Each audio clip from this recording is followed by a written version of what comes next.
So now we can discuss about the topic motion in one dimension or motion in a straight line.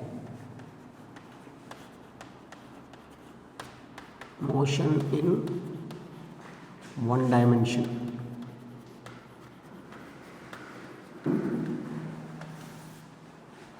So before going to that, first of all, what is physical quantity and how many types of physical quantities we have? So generally physical quantity means physical quantity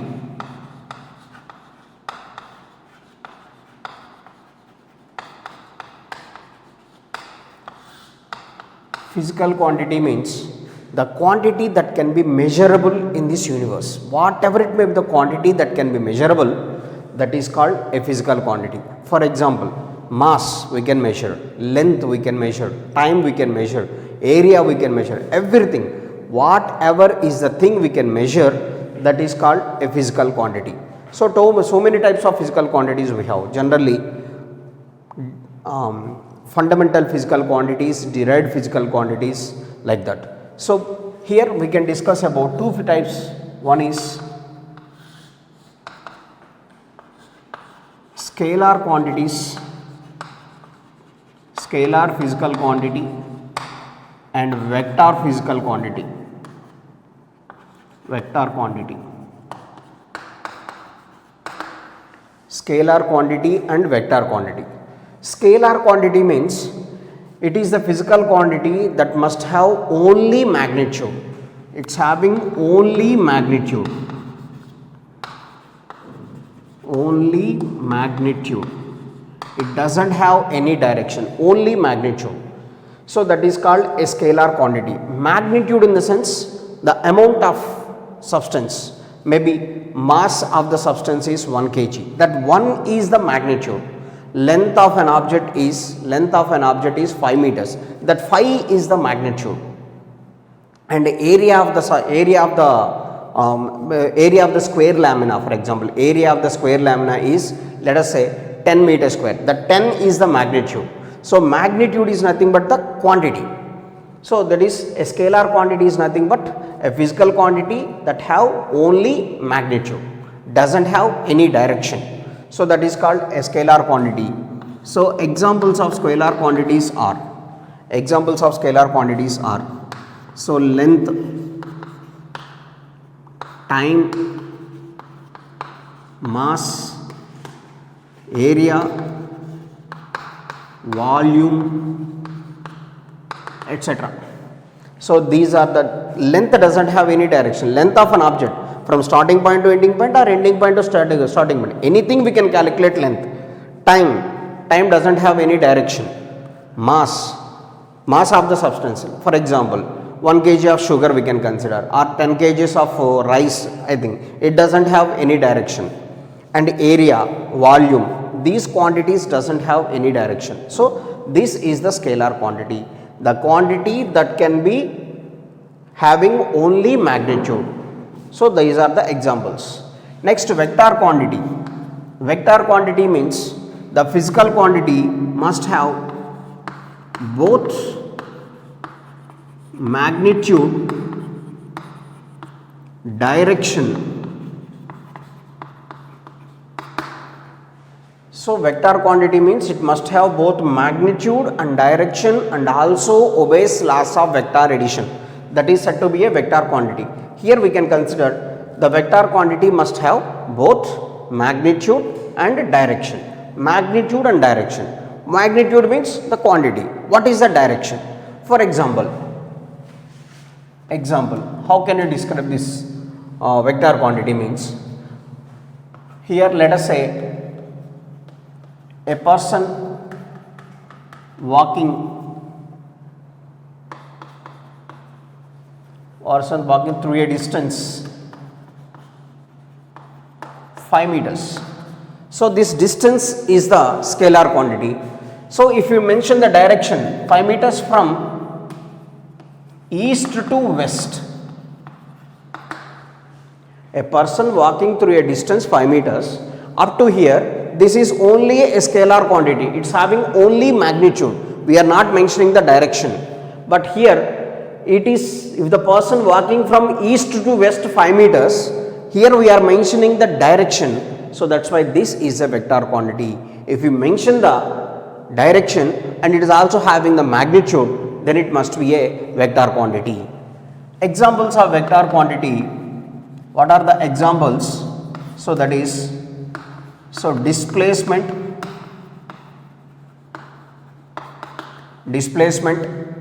next velocity, acceleration, force, momentum, like this. These are the examples of vector quantity. So these are the vector quantity means it must have both magnitude and direction, and it is a example. Just up to here it's having only magnitude, we are not mentioning the direction, that's why it is a scalar. After mentioning this direction from east to west, then this becomes a vector quantity. So this is the concept. Now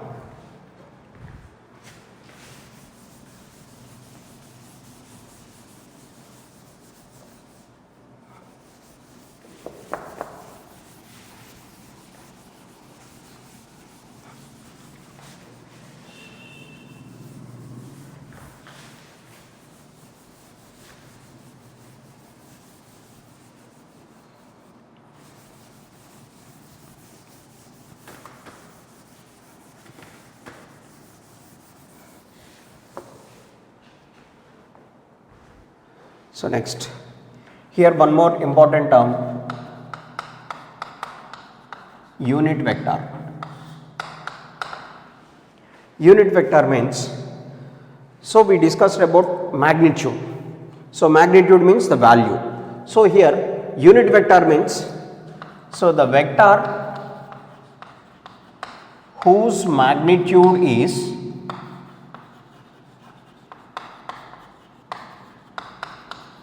one. So that is equals to, if the vector whose magnitude is 1, that is called a unit vector. The let's A bar is a vector, magnitude of A bar is equals to 1. If a magnitude of A bar is 1, then this is a unit vector. Unit vector means the vector whose magnitude must be equal to 1. Here, why this is useful here is very important. We know the 3 coordinates, x axis, y axis, z axis.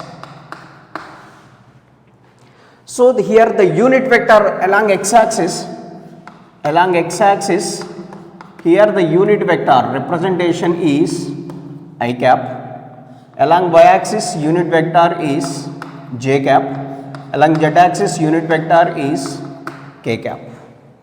So if for example, if any vector represented in terms of I, j, k means, if the vector is in the form of I cap, j cap and k cap means, I cap in the sense that vector is along x axis, j cap in the sense that vector along y axis, k cap in the sense that vector along z axis.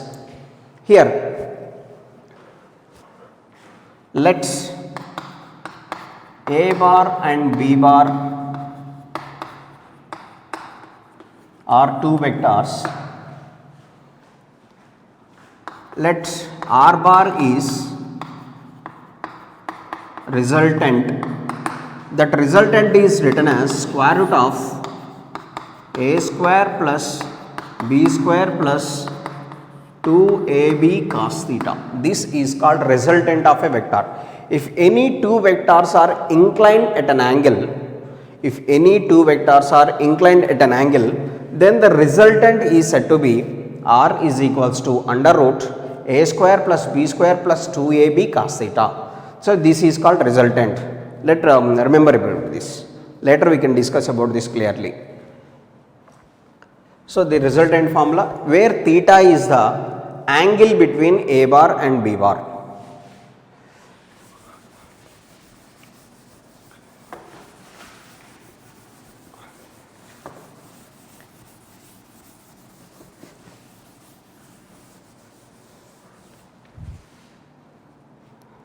Next, come to the topic motion in dimension, one dimension. Next here, let us discuss about what is rest and what is motion.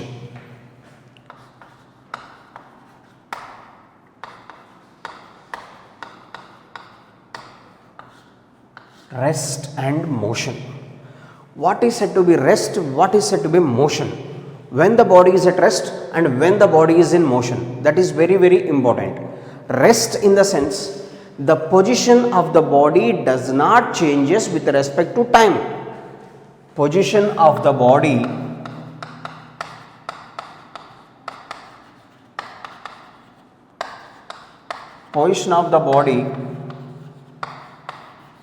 does not changes with respect to time. That is called rest. Here motion means position of the body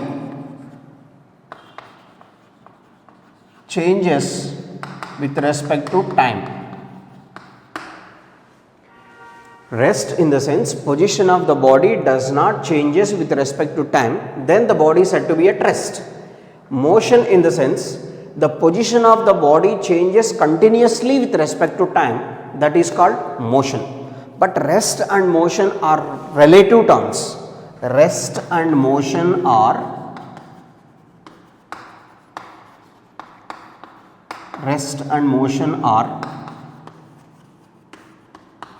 relative terms. What is meant by relative terms? That means without motion, rest does not possible. Without rest, motion. That means both are comparison. With respect to rest only motion exists. With respect to motion only rest. That means both are relative terms. Rest depends on motion, motion depends on rest. Without any one of these two, another one does not exist. That means, for example, I am standing here. My position does not changes with respect to time. My position does not changes with respect to time. That means I am saying that I am at rest. But with respect to what? If any person is in motion, with respect to that person, I am at rest. With respect to that person only, I am at rest. Myself, not possible to say that I am at rest. So that is, rest and motion are relative terms. Rest and motion. For example, we are on the earth. So for example, we can say that we are at rest. But with respect to another planets, we are in motion, because earth is in rotation and earth is revolving. Earth is in rotation and earth is revolving. That's why rest and motion are relative terms. Think a generalized example, very simple example is, for example, if a person standing on the platform, train is moving on the track. Person standing on the platform and the train is moving on the railway track. With respect to the person, train is in motion because the person is at rest. Person is at rest and the train is in motion because position of the person does not changes with respect to time, but position of the train changes continuously with respect to time. Then we can say that person is at rest and the train is in motion. With respect to train, person is at rest. So that is, rest and motion are relative terms. And general definition of rest is, the position of the body does not changes with respect to time, then the body is said to be at rest. And motion in the sense, position of the body changes continuously with respect to time, then we can say that that is the motion. And here the rest and motion are relative terms.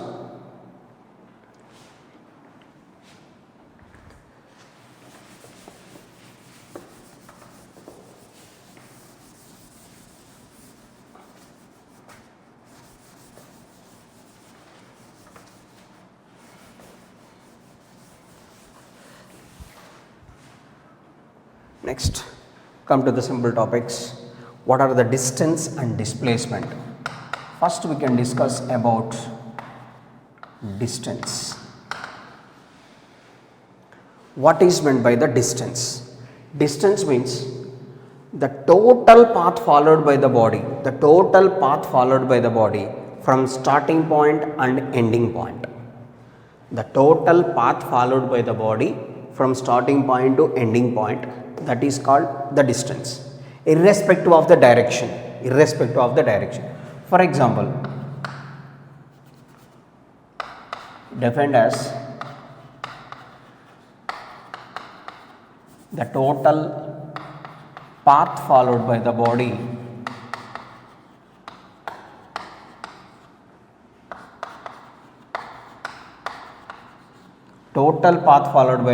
from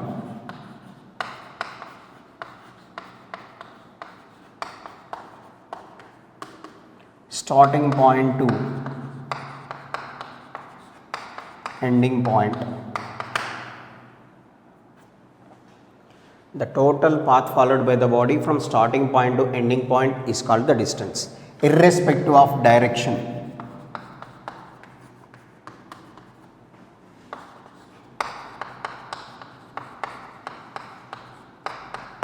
Irrespective of direction. So that is called the distance, and here the distance is considered as a scalar quantity. Distance is the scalar. Scalar means having only magnitude, doesn't have any direction. So that is the distance, the total path followed by the body from starting point to ending point. For example, let us say it is A and it is B. This is the starting point and ending point. For example, if the body travels like this, so let us say it is the semicircle or half circle. The total distance traveled by the body from A to B. Half circle means the total circle circumference is 2 pi r, but it is let us say half circle. Let us say the distance is considered as pi r. The distance is considered as pi r because it is the half circle. For example, here it is the point A and it is the point B. For example, if the body travels like this,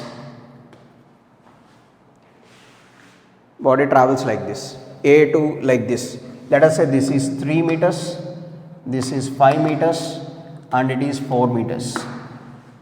This is 3 meters, 5 meters, 4 meters. Then total distance traveled by the body. That means what we can say that the total path followed by the body from starting point to ending point. So starts at the point A, travels in this direction, next in this direction, in this direction. That is total path, that is equals to 3 plus 5 plus 4, 12 meters. Here the total distance traveled by the body is 12 meters. So this is the distance, and the distance is the scalar quantity. Next, for example,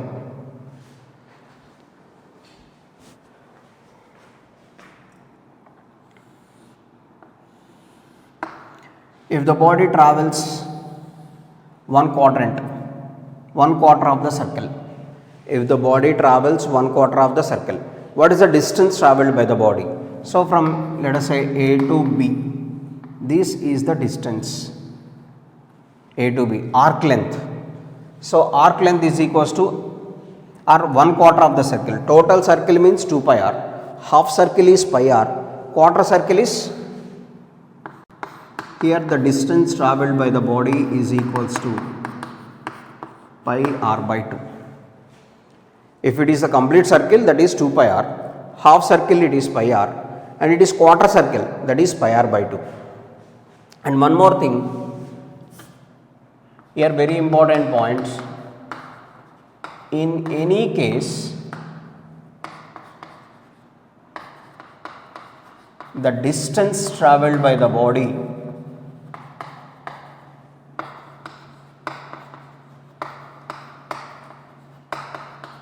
is not equal to 0.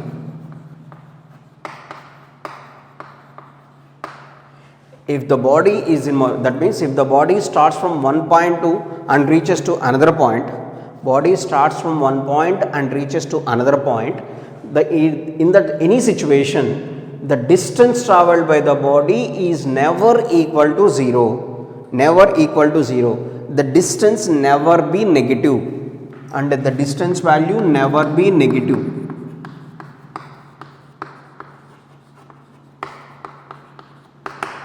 distance value never be negative, and it's never equal to 0, it's always positive and greater than. When the situation, if the body moving from one position to another position, in that any case the distance never be equal to 0 and it is never be negative, and this is the distance. How can you define this? The total path followed by the body from starting point to ending point irrespective of direction. So anyway, this is the path I am considering. So for example, here this is the path I am considering, the total path. So here it is 3 meters, 5 meters, 4 meters, total is 12 meters, like that. So this is about distance. Next, displacement we can consider.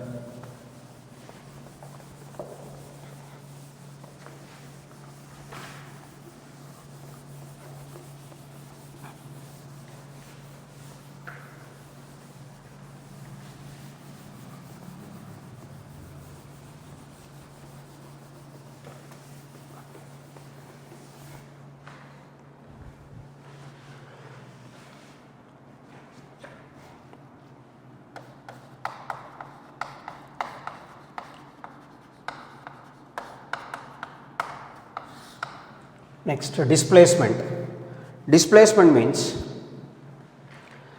the shortest path between initial point and final point. Simply we can say that here the shortest path followed by the body from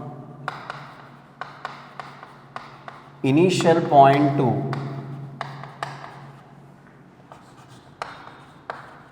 final point in particular direction.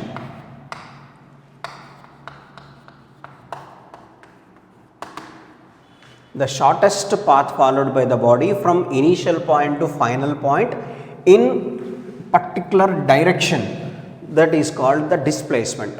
Simply we can say that shortest path between initial position and final position. And here the displacement is a vector quantity because in a particular direction, but distance is a scalar quantity. In case of distance, we are not mentioning this particular direction. Distance is a scalar, but displacement, it is the initial point to final point in particular direction, that is displacement is a vector quantity. So let example here. For example,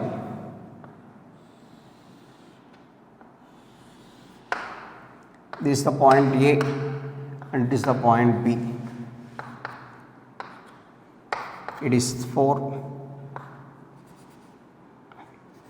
Let us say it is 3 and it is 4. Shortest path followed by the body from initial point to final point. Initial point, this is the initial point and it is the final point. Shortest path, this is the shortest path. This is the shortest path. In this shortest path, this is called the displacement in a particular direction A to B. So this is the displacement and its direction, displacement of the body. So what is the here, for example, if we calculate the distance here, distance is what we can call it as, distance is total path from A to B. This is 3 plus 4, that is equals to 5 meters is the distance. Total 5 meters is the distance, and the displacement is shortest path between position A and position B. Shortest path between position A and position B. So like A to B. So simply from Pythagoras theorem,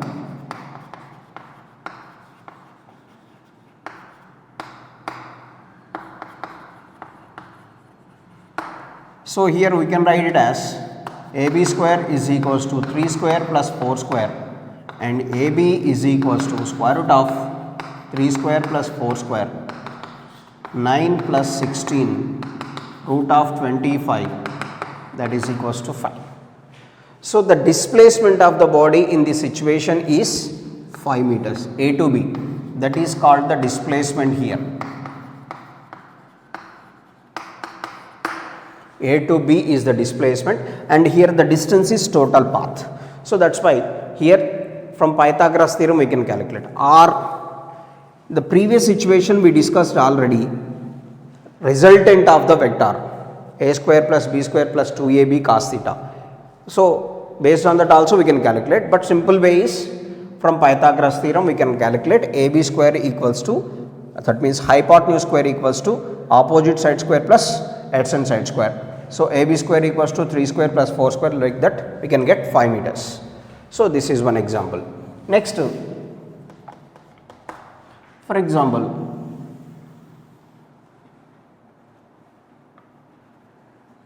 this is A, B, shortest path between A and B. So let us say here the radius is 5 meters. Given that the radius is given as 5 meters. So what is the distance and the displacement in this situation? First we can calculate displacement, that is A to B, smallest path or shortest path between A and B. Shortest path between A and B is called displacement. Here it is, radius is given as 5 meters. So shortest path A to B, this is nothing but here that is the shortest path, that is nothing but diameter. So the diameter is nothing but twice the radius. Diameter is nothing but the twice the radius. So that is equals to 2 into radius is given as 5 meters, that is equals to 10 meters. The displacement is the 10 meters in this situation. Shortest path between A and B, this is the semicircle or half circle. AB gives the A to B, this gives the displacement, and that is nothing but the diameter. Diameter is nothing but the twice the radius, 2 into 5, that is equals to 10 meters. And what is the distance here? So here the distance is nothing but the total path followed from A to B. So total path nothing but semicircle. Circumference of the semicircle is pi r. Pi into radius is pi, that is equals to 5 pi meters. This is the distance and the displacement. Next.